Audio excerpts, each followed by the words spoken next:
నేను ఒకప్పుడు cloud kitchen start చేశాను. అలాగే మిల్క్ సెంటర్ కూడా రన్ చేశాను. మరి ఇప్పుడు 1 గ్రామ్ గోల్డ్ బిజినెస్లోకి ఎందుకు రావాల్సి వచ్చింది?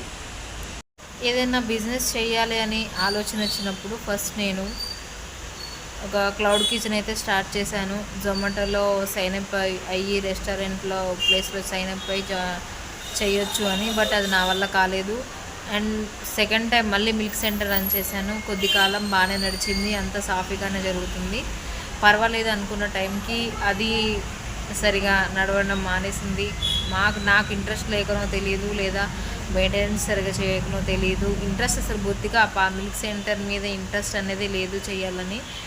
సో ఇలా నాకు ఫస్ట్ నుంచి ఎప్పటి నుంచో లేడీస్ కంగన్ హాల్ అన్న 1 గ్రామ్ గోల్డ్ అన్న పెట్టాలన్న ఆలోచన అయితే నాకు ఫస్ట్ నుంచి ఇంట్రెస్ట్ ఉండేది. సో నాకు ఈ బిజినెస్ మీద ఇంట్రెస్ట్ ఉంది కాబట్టి నేను ఆ బిజినెస్ మీద ఫోకస్ చేయలేకపోయాను.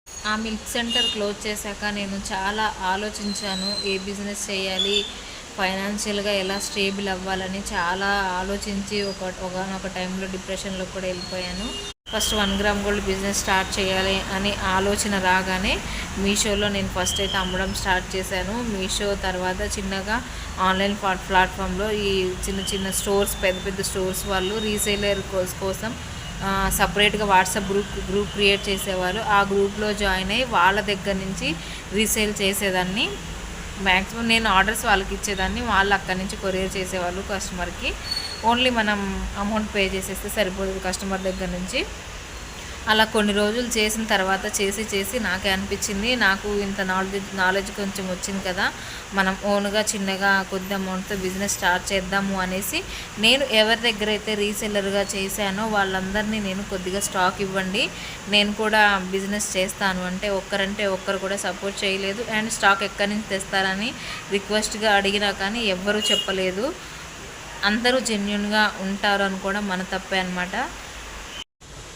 అలా వాళ్ళందరినీ అడిగాను, నాకు కొద్దిగా స్టాక్ ఇవ్వండి అంటే ఒక్కరు కూడా సపోర్ట్ చేయలేదు.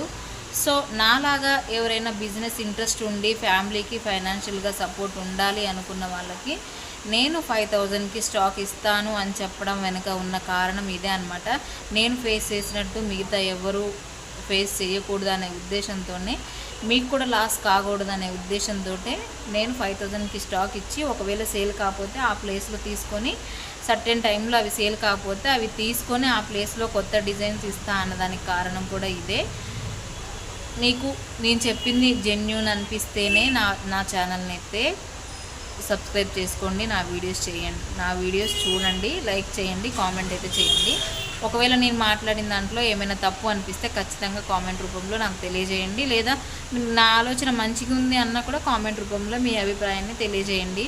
అన్నిటికంటే ముందు మన ఛానల్ని సబ్స్క్రైబ్ చేసుకోవడం మర్చిపోవద్దు. మీ ఫ్రెండ్స్ అండ్ మీ ఫ్యామిలీ మెంబర్స్కి తప్పకుండా షేర్ చేయండి. Thank you.